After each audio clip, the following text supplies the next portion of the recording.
channel Ngulik Horor.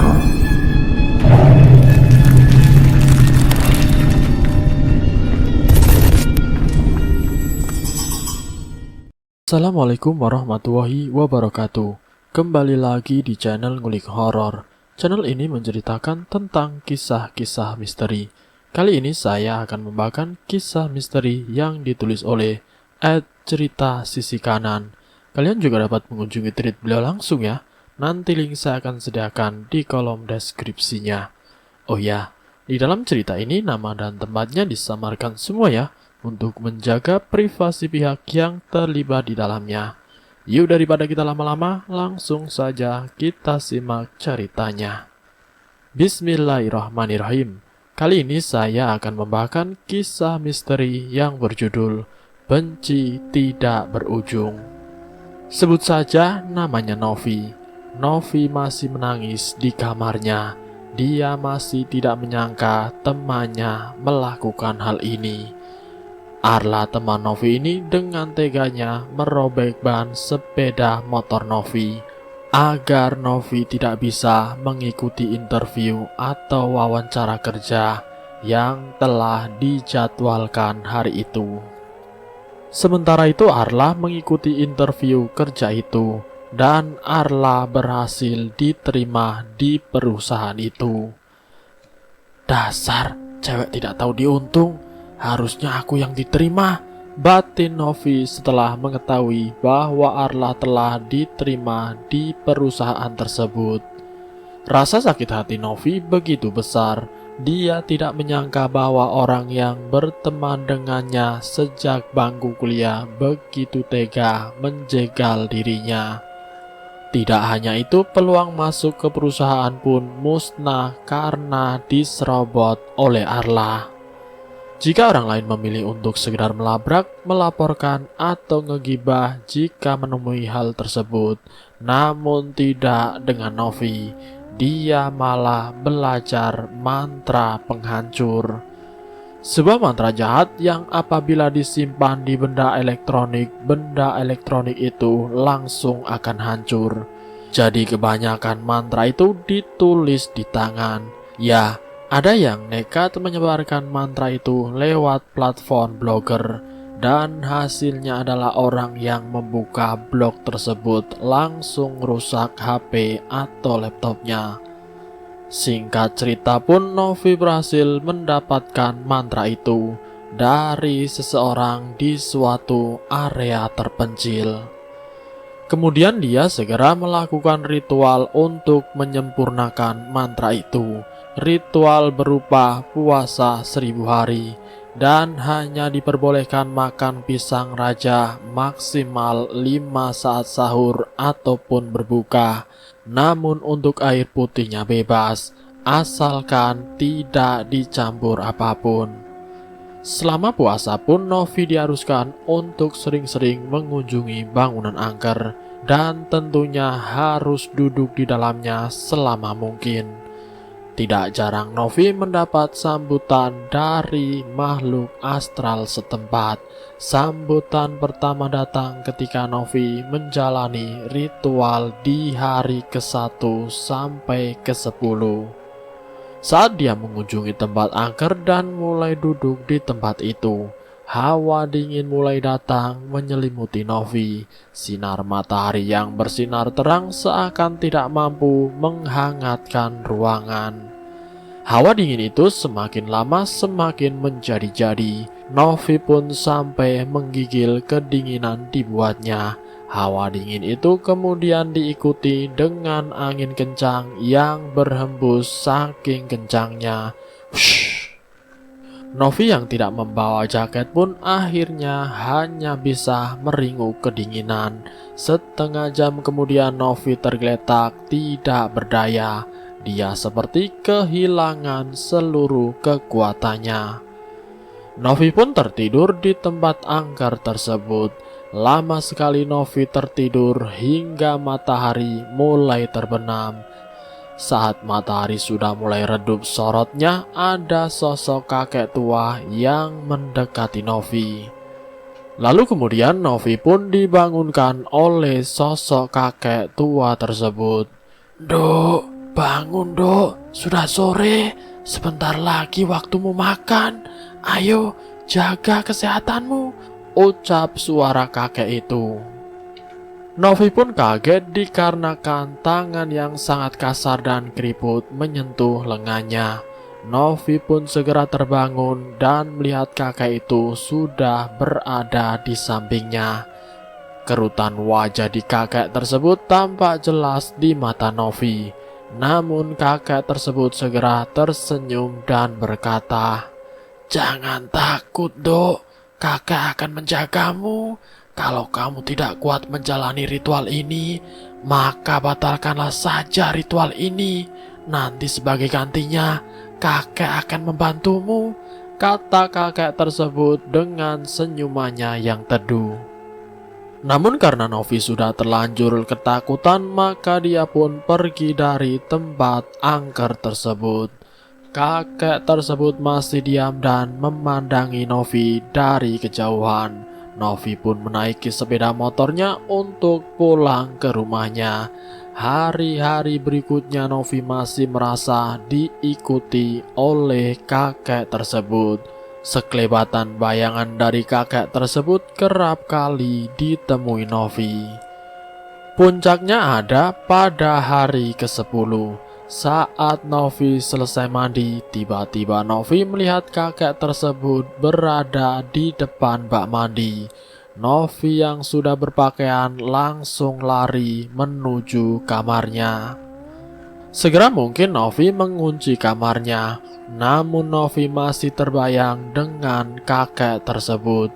Kemunculannya di kamar mandi tersebut jauh lebih seram daripada penampakannya waktu di tempat angker tersebut.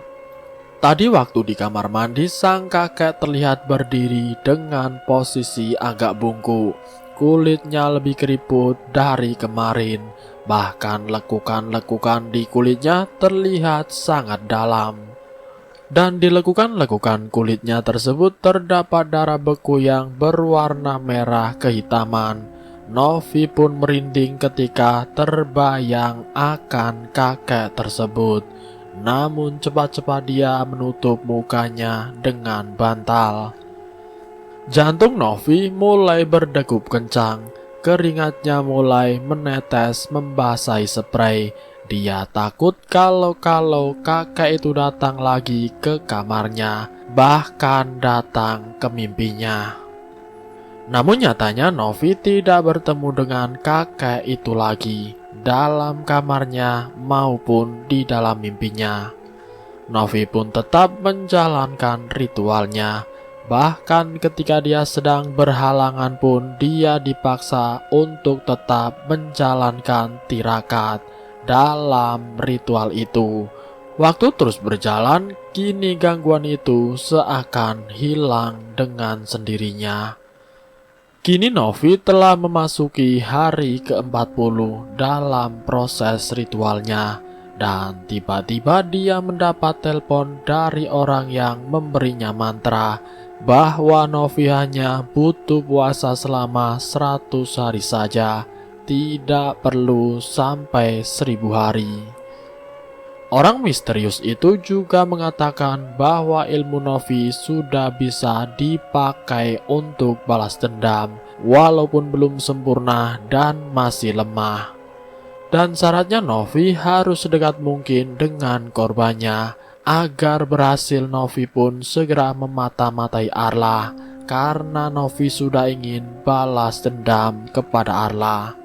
Ternyata Arla sedang berada di rumah sakit. Ia sedang menjenguk ayahnya yang memang sudah lama sakit. Ternyata inilah salah satu alasan mengapa Arla menjegal Novi waktu itu, agar Arla punya sedikit uang untuk biaya berobat ayahnya. Namun kebencian telah merasuk dalam dan menetap di hati Novi, sampai-sampai tidak ada tempat untuk memaafkan. Novi pun mengatur rencana untuk mencelakai Arla. Akhirnya Novi memutuskan untuk mendekati Arla di jalanan menuju rumah Arla.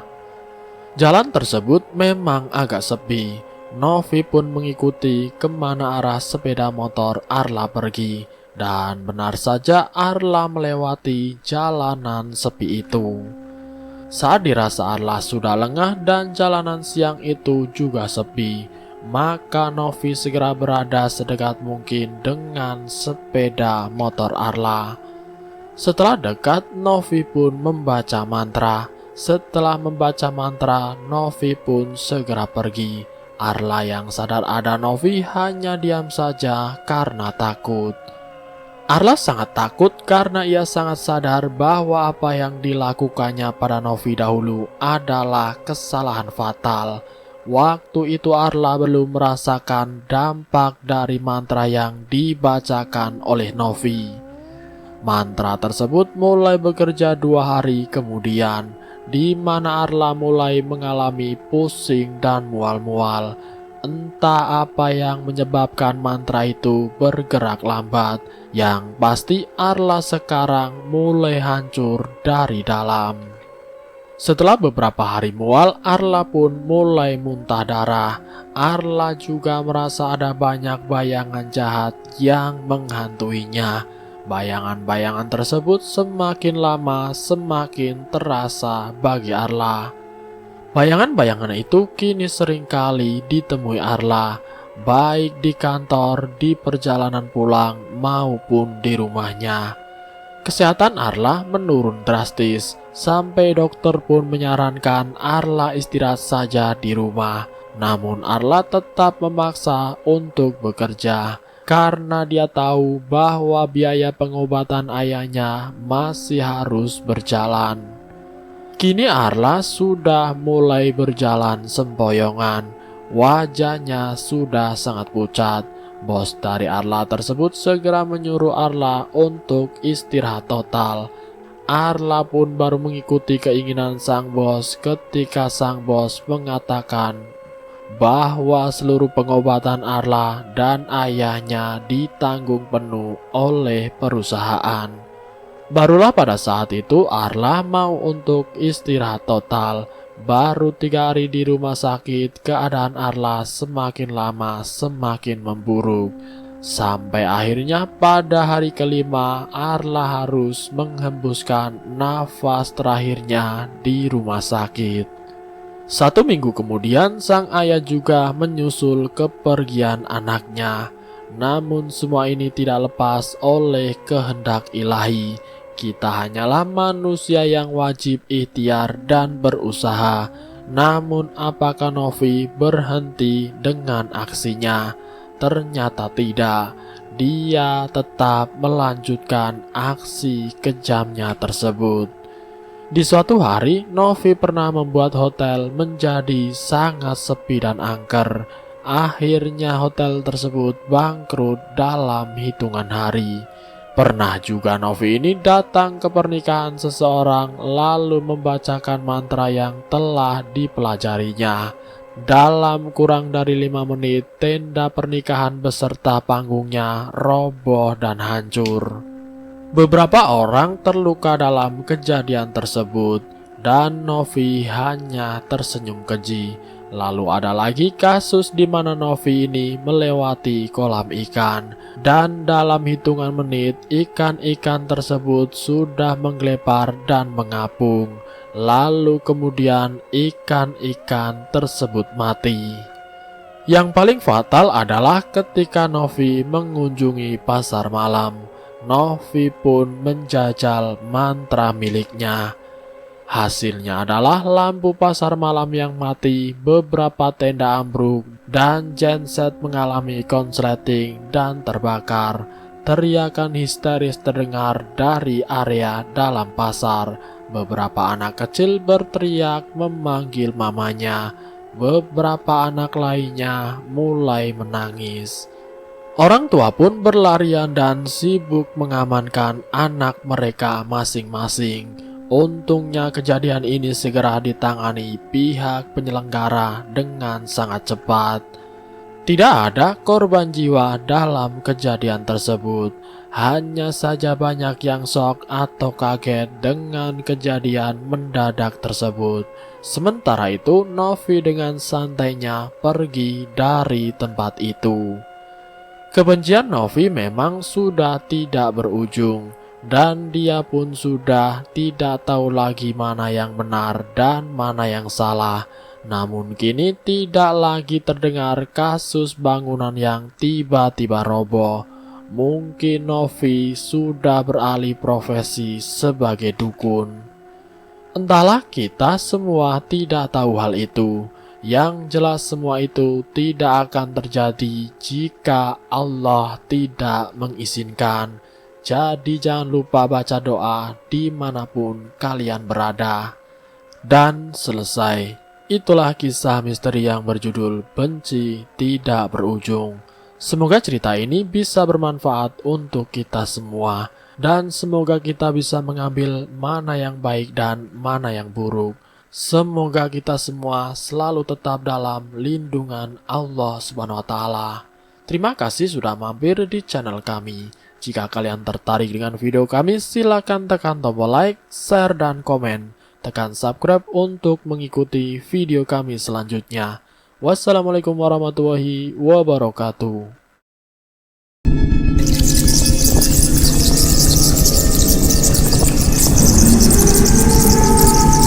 Selamat datang di channel Ngulik Horor.